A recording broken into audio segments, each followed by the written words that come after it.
Hello, my name is John, and I'm a wife beater. Doesn't that sound like a line from an alcoholic anonymous meeting? Well, it isn't.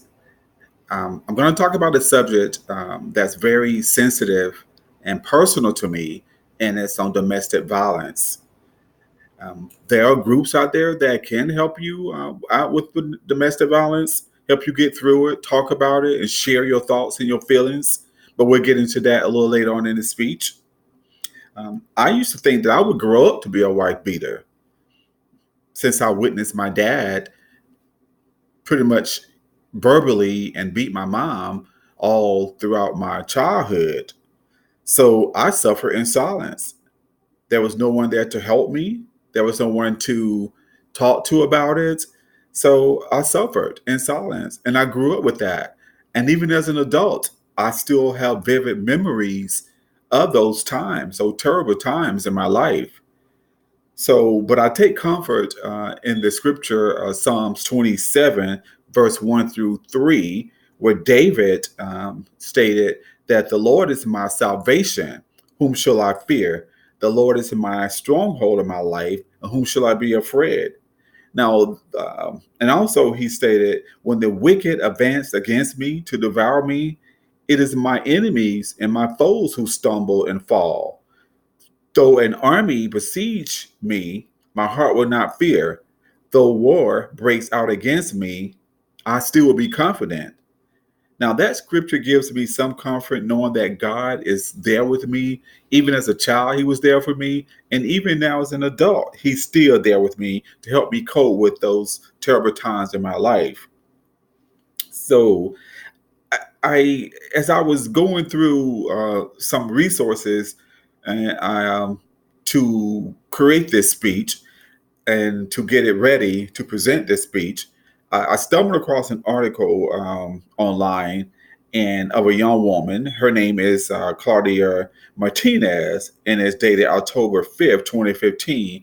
And the name of this article is called "I Watched My Mom Get Beaten When I Was a Child." Um, she quoted pretty much how I was feeling or how I felt, even as an adult and a child. She went through the same similar thing. And I'm going to read just a little bit of her feelings uh, that she is experiencing today and as a child.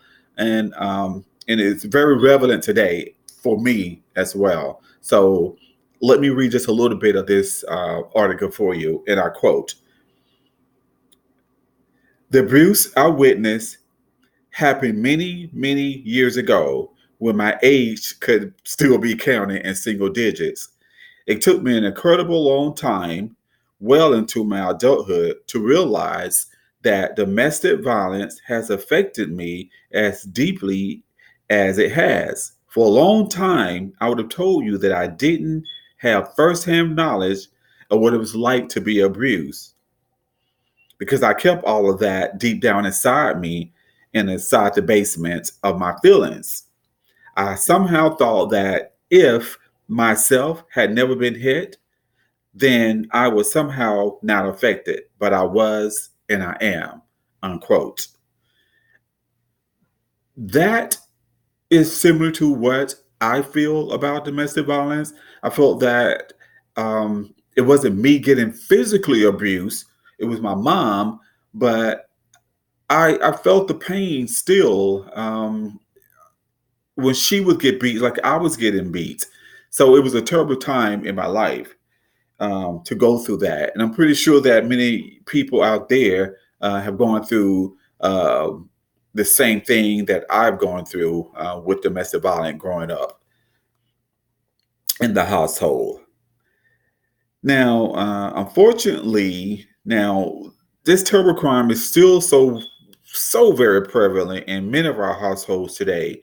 Um, the magazine Psychology Today, dated February 26, 2019, there's an article by Blake Griffin Edwards, and he's a licensed marriage counselor.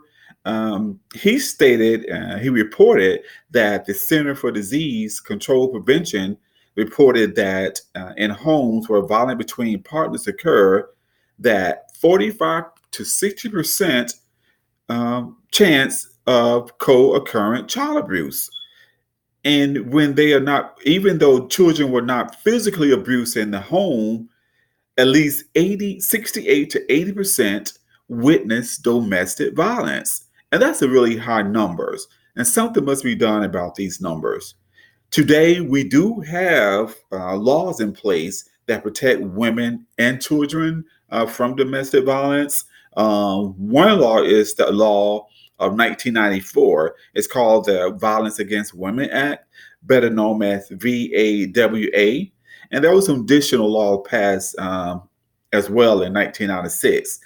That from that law, it outlines grants that establish the 1-800 number for domestic violence. In addition to that, domestic violence abuse was given confidentiality. If they moved, the address will not disclose to the spouse or to anyone trying to contact them. So those laws really help protect many women, and we're grateful for those laws. They're still going on. There's domestic violence still going on in the household today, but we can't control that.